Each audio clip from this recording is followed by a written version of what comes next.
Praise the Lord. எல்லாம் நல்லா இருக்கீங்க. இன்னைக்கு கத்துக்குள்ள போது சந்தோஷமா இருக்கீங்க. ஏசப்பா இப்ப விரும்புறாங்க. இன்னைக்கு கூட ஏசப்பா சொல்ற ஒரு வார்த்தைன்னா, மனம் மேட்டிமையாய் இராதே. ஆமென். மனம் மேட்டிமை கர்த்தருக்கு பிடிக்காத ஒரு காரியம். ஆமென். தன்னைத்தான் பெருமையாக்கிக் கொள்கிறது, தன்னைத்தான் பரிசுத்தவான் என்று நினைப்பது, மற்றவங்களை அற்பமாய் பார்க்கிறது, இந்த மாதிரி காரியங்களை நாம் விட்டு விலக வேண்டும் என்று சொல்லி ஆண்டவர் விரும்புகிறார். மனம் மேட்டிமையாய் இருக்காதே. அவன் பெருமையா இருக்காதே. பாருங்க, ஆண்டவர் ஒரு உதாரணம் சொல்லுகிறார். 2 பேர் ஆலயத்துல ஜெபிக்க போயிருந்தாங்களா. ஒருத்தன் பரிசியன், ஒருத்தன் ஆயக்கார்.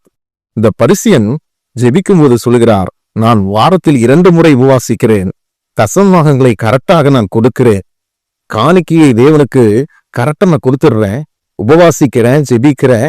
மற்ற இந்த ஆயக்காரனை போல மற்றவர்களை போல நான் பாவம் செய்யவில்லை என்று சொல்லி தன்னை தானே நீதிமானாய் காட்டிக் கொள்கிறான். ஆண்டவர் சொல்லுகிறார், அவனுடைய ஜெபத்தை நான் கேட்கவில்லை, இந்த ஆயக்காரனுடைய ஜெபத்தை நான் கேட்கிறேன், இந்த பரிசியனுடைய ஜெபத்தில் எனக்கு பிரியமில்லை என்று ஆண்டவர் சொல்லுகிறார்.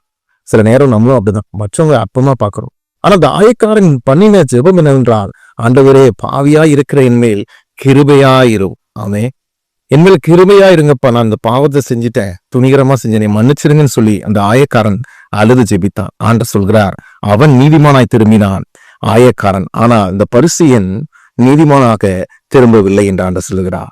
அவனுடைய பாவம் மன்னிக்கப்பட்டது, பரிசியனுடைய பாவம் மன்னிக்கப்படவில்லை என்று ஆண்டவர் சொல்கிறார். பரிசியன் என்னவென்றால், பரிசியன் யார் என்றால், வேதத்தை கற்றுக்கொண்டவன், நன்றாக ஜெபிக்கக்கூடிய. பல நேரம் நாம் கூட மற்றவர்களை அற்பமாய் பார்க்கிறோம். ஏசப்பாட்ட தன்னைத்தானே தாழ்த்தி ஜெபிக்கும் போது கர்த்தர் உங்கள் வாழ்க்கையில ஆசீர்வாதங்களை கொடுப்பார். ஆமென். சுமதி, உங்கள் வாழ்க்கையில கர்த்தர் ஆசீர்வாதங்களை வைத்திருக்கிறார். அது சீக்கிரத்தில் வரும். காத்திருங்கள், கர்த்தர் கண்டிப்பாக ஆசீர்வதிப்பார். கர்த்தர் உங்களை ஆசீர்வதிப்பாராக. God bless you.